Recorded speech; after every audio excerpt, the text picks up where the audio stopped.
ସ୍ୱାମୀ ବିବେକାନନ୍ଦ ଏକ ବ୍ୟକ୍ତି ସତ୍ତା ନୁହେଁ, ବରଂ ଏକ ଚିରଞ୍ଜୀବୀ ଚେତନା।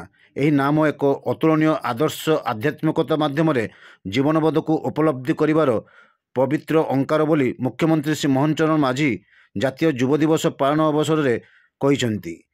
ଭୁବନେଶ୍ୱର ରାମକୃଷ୍ଣ ମିଶନଠାରେ ଆୟୋଜିତ କାର୍ଯ୍ୟକ୍ରମରେ ମୁଖ୍ୟ ଅତିଥି ଭାବେ ଯୋଗଦେଇ ମୁଖ୍ୟମନ୍ତ୍ରୀ କହିଛନ୍ତି ଯେ ବିବେକାନନ୍ଦଙ୍କ ଛବି ଆଜି ପର୍ଯ୍ୟନ୍ତ ଜଣେ ତେଜସ୍ୱୀ ବାଗ୍ମୀ ଓ ମହାନ ସଂଗ୍ରାମୀ ସନ୍ନ୍ୟାସୀ ଭାବେ ଅମଳିନ ରହିଛି।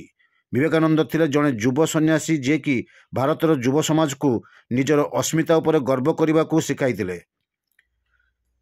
ଶ୍ରୀ ମାଝୀ କହିଥିଲେ ଯେ ଆଜି ଆମେ ବିବେକାନନ୍ଦଙ୍କ ଜନ୍ମଦିବସକୁ ଯୁବ ଦିବସ ଭାବେ ପାଳନ କରୁଛୁ। ଆମର ଯୁବ ସମାଜ ଯେତେ ଉନ୍ନତି କରୁ, ଯେତେ ସଫଳ ହେଉ, ଜଣେ ଭାରତୀୟ ଭାବରେ ପ୍ରଥମେ ଗର୍ବ ଅନୁଭବ କରିବା ଏବଂ ଭାରତୀୟ ଭାଷା, ସାହିତ୍ୟ, ସଂସ୍କୃତି ଓ ଦର୍ଶନ ତତ୍ତ୍ୱକୁ ଜାଣିବା ଓ ଏହାର ପ୍ରଚାର ପ୍ରସାର କରିବା ଆବଶ୍ୟକ ବୋଲି କହିଥିଲେ। ଅନ୍ୟତମ ଅତିଥି ଭାବେ ବାଲେଶ୍ୱର ସାଂସଦ ପ୍ରତାପ ଚନ୍ଦ୍ର ଷଡ଼ଙ୍ଗୀ କହିଥିଲେ ଯେ ଭାରତୀୟ ଯୁବ ସମାଜ ପାଇଁ ଏକ ଅଦ୍ୱିତୀୟ ପ୍ରେରଣା ହେଉଛନ୍ତି ସ୍ୱାମୀ ବିବେକାନନ୍ଦ। ସ୍ୱାମୀ ବିବେକାନନ୍ଦ ଭାରତବର୍ଷର ଆତ୍ମାକୁ ଜାଗରିତ କରିଥିଲେ। ଭାରତବର୍ଷକୁ ନେଇ ସ୍ୱାମୀଜୀଙ୍କ ଅଭିମାନ ଓ ସ୍ୱାଭିମାନ ଥିଲା ଅତୁଳନୀୟ। ଏକାମ୍ର ଭୁବନେଶ୍ୱର ବିଧାୟକ ଶ୍ରୀ ବାବୁ ସିଂ କହିଥିଲେ ଯେ ସ୍ୱାମୀ ବିବେକାନନ୍ଦ ଥିଲେ ଭାରତୀୟ ଯୁବ ସମାଜର ପ୍ରତୀକ।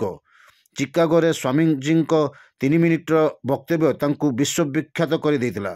ଭାରତର ଯୁବ ନେତୃତ୍ୱକୁ ସେ ପ୍ରତିପାଦିତ କରିଥିଲେ। ଚିକାଗୋରେ କାର୍ଯ୍ୟକ୍ରମରେ ରାମକୃଷ୍ଣ ମିଶନର ସମ୍ପାଦକ ତଥା ଅଧ୍ୟକ୍ଷ ସ୍ୱାମୀ ଆତ୍ମା ପ୍ରଭାନନ୍ଦଜୀ ସ୍ୱାଗତ ଭାଷଣ ଦେଇଥିଲେ ଏବଂ ଶ୍ରୀ ବ୍ରଜକିଶୋର ମହାପାତ୍ର ଧନ୍ୟବାଦ ଅର୍ପଣ କରିଥିଲେ।